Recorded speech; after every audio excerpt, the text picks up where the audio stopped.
So this is Ancient and Modern Britons by David McRitchie. This is a great work in ethnology, dealing with the inhabitants of Britain, but then also Eurasia as a wider subcontinent. What we're going to get into right now, though, is the earliest inhabitants, what he says about the earliest inhabitants, and what their ethnology was, who they were most closely like. So let's take a look. So right here it clearly says the inhabitants of Britain, let's say certain tribes of ancient Britons, and more especially those of the northern parts, were craniologically of a type approaching to the Negro or the Australian race, right? And we're going to focus on that aspect of them associating the Negro and Australian race together or synonymously and what that means.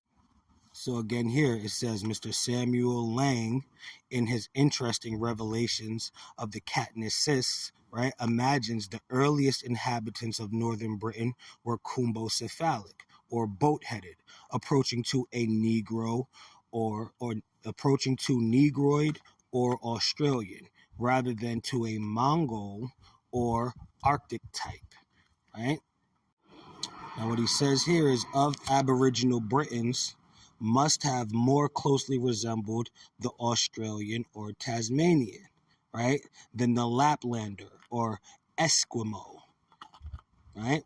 So he's saying that these original peoples of Britain were basically of a dark skin, right, resembling Negroids or Australians, and we know what Aboriginal Australians look like, right, or Tasmanians. So for those of us, that need to be more familiar, it says the Tasmanian customs of tattooing, of smearing the skin with iron ore, and of erecting cairns and circles of stone were also at one time British customs. Now I can think of Stonehenge as one of those most famous circles of stone, right? It says, and Australoid peoples once inhabited Britain, as well as the antipodes.